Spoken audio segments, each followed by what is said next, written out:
Delhi liquor కేసులో ED CBI తరపున MLC Kalvakuntla కవితకు విధించిన జ్యుడిషియల్ రిమాండ్ నేటితో ముగియనుంది.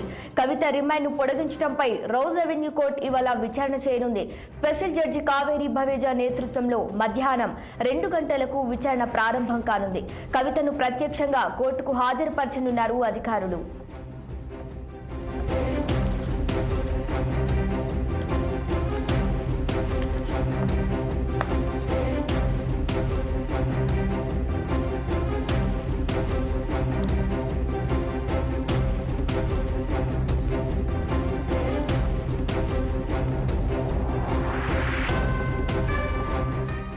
జ్యుడిషియల్ రిమాండ్ గడువు ముగుస్తున్న నేపథ్యంలో ఈడీ సిబిఐ కేసుల్లో ఆమెకు రిమాండ్ ఎన్ని రోజులు కోర్టు పొడిగిస్తుందన్నది ఆసక్తికరంగా మారింది.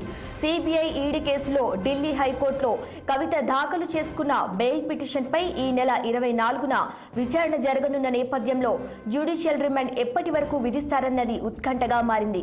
ఇదిలా ఉండగా ఢిల్లీ లిక్కర్ కేసులో కవితకు వ్యతిరేకంగా ఈడీ ఇటీవలే దాఖలు చేసిన ఛార్జ్ షీట్ ను కూడా స్పెషల్ జడ్జి పరిశీలించి పరిగణలోకి తీసుకోవటంపై నిర్ణయం తీసుకోనున్నారు.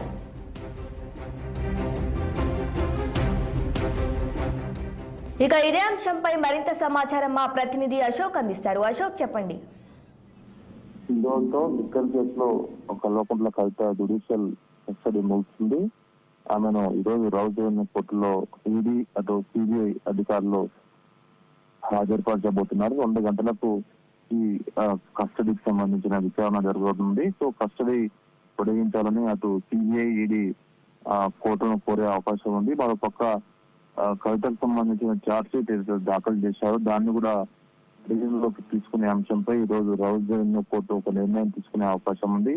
సో ఛార్జ్ షీట్ లో అనేక అంశాలను ఈడీ ప్రస్తావించింది. సో కవిత లిక్కర్ కేసులో పాత్రధారి సూత్రధారి ఆమె చేసింది. సౌత్ గ్రూప్ లో ప్రధాన పాత్ర పోషించి లిక్కర్ పాలసీ వ్యవహారంలో జోక్యం చేసుకుని ఆమ్ ఆద్మీ పార్టీకి 100 కోట్లకు పైగా విడుపుల వ్యవహారం జరిగింది. అది ఆమ్ ఆద్మీ పార్టీ గోవా ఎలక్షన్ లో ఖర్చు పెట్టిందంటూ ప్రస్తావించింది. సో కవితతో పాటు మరో కొత్తగా 4 వ్యక్తుల పేర్లు కూడా ఛార్జ్ షీట్ లో పొందుపరిచింది. ఆ ఛార్జ్ షీట్ లో పొందుపరిచిన 4 వ్యక్తులు గోవా ఎన్నికల్లో కోఆర్డినేటర్ గా పనిచేసిన ఆమ్ ఆద్మీకి నేతలు. సో వాళ్ళ పేరు వచ్చేసింది. సో ఓవరాల్ గా ఇప్పటికే లిక్కర్ కేసులో దాదాపు 18 మంది అరెస్ట్ అయ్యారు.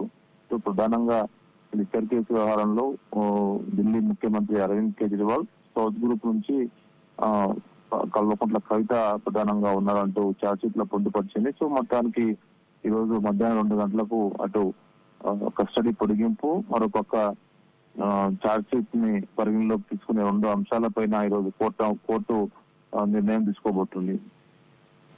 Right Ashok, thank you.